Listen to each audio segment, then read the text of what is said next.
This channel does not promote any violence, harmful, or illegal activities. All content provided by this channel is meant for an educational and information purpose only. জানা যাচ্ছে এবার কাটামুন্ডু ঘটনায় রহস্য ভেদ এবং মূল চক্রীকে গ্রেপ্তার করতে পেরেছে পুলিশ। দত্তপুকুরে কাটামুন্ডু কাণ্ড, গ্রেপ্তার মূল অভিযুক্ত জলিলকে গ্রেপ্তার জম্মু থেকে এবং পুলিশ তাকে ট্রানজিট রিমান্ডে নিয়েও এসেছে। দত্তপুকুর কাটামুন্ডু কাণ্ড এবং সেই কাণ্ডে দীর্ঘদিন ধরেই তদন্ত চলছে, কিন্তু কোনোভাবেই যেন হদিশ পাওয়া যাচ্ছিল না। প্রথমে কাটামুন্ডু উদ্ধার হচ্ছিল না, তারপর ডেড বডি কার বোঝা যাচ্ছিল না, বাঁ হাতের ট্যাটু থেকে ডেড বডি বোঝা যায়, তারপর মুন্ডু উদ্ধার এবং এরপর মূল চক্রীকেও গ্রেপ্তার। জলিলকে গ্রেপ্তার জম্মু থেকে। কিভাবে পুরো বিষয়টি করলো পুলিশ, এ বিষয়ে সত্যজিৎ চক্রবর্তী আরো বিস্তারিত জানাবে আপনাদের। রয়েছে আমাদের প্রতিনিধি সত্যজিৎ।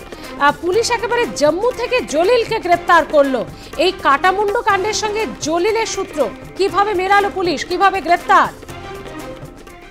দেখো, যেটা ঘটনা তুমি জানো যে 2 তারিখ যখন সরস্বতী পুজোয় রাজ্যবাসী ব্যস্ত, ঠিক সেই দিন সকালবেলা অর্থাৎ সোমবার সকালে দত্তপুকুর থানার বামুনগাছি থেকে একটা কাটা মুন্ডু একটা দেহ উদ্ধার হয়, যে মুন্ডুটা কিন্তু এখনো অব্দি পুলিশ খুঁজে পায়নি।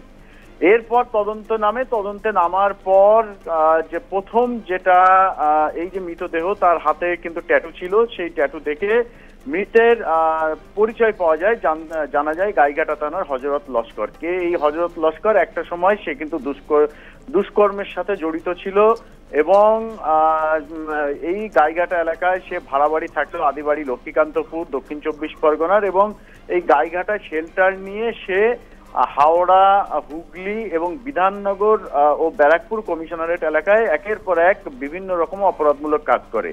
শেষবার যখন ধরা পড়ে তারপর সে শুধরাতে শুরু করে এবং উত্তরপাড়া এক থানার এক পুলিশ আধিকারিকের চর হিসেবে সে কাজ করতে শুরু করে। মাঝে মধ্যে ওই থানার কোনো অফিসারের গাড়ি ও চালাতে তাকে দেখা গেছে, এমনটা সূত্রের দাবি।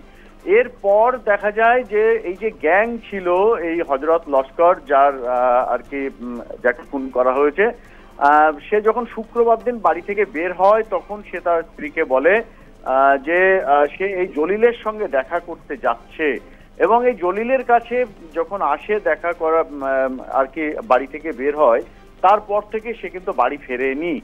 এরপর দেখা যায় যে পুলিশ তদন্ত করে এবং এই মামলায় মোট কিন্তু 3 জনকে গ্রেপ্তার করে, যার ভিতরে জলিলের স্ত্রীও আছে।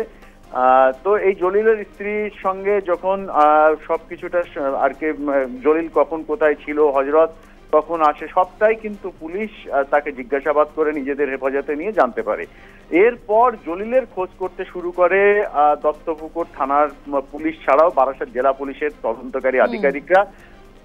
পুলিশ সুপার বারাসাতের প্রতীক্ষা ঝাড়খাড়িয়া তিনি বেশ কিছু টিম তৈরি করেন এই খুনের কাণ্ড উদ্ঘাটন করার জন্য এবং একটা টিমকে পাঠানো হয় জম্মুতে। কিভাবে জম্মুর খোঁজ পাওয়া যায়? কারণ এই জলিল সে বাংলাদেশের সাতক্ষীরা জেলার বাসিন্দা এবং এই বামুনগাছিতে সে থাকতো বেশ কয়েক বছর ধরে এবং এই সীমান্ত এলাকায় একের পর এক সে কিন্তু অপরাধমূলক কাজকর্ম, সেই র্যাকেট সে চালাতো আশপাশের জেলাগুলো ছাড়াও।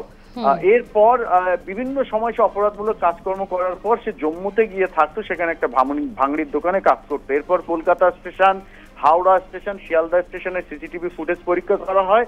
কলকাতা স্টেশন থেকে ছাড়া যে গাড়ি ছাড়ে তার ভিতরে জম্মু তাওয়াই এক্সপ্রেস, এই জম্মু তাওয়াই এক্সপ্রেসে ওঠার সময়কার এবং প্ল্যাটফর্মে পৌঁছানোর সিসিটিভি ফুটেজ পুলিশ দেখতে পায়, সেখানে জলিলকে দেখা যায়।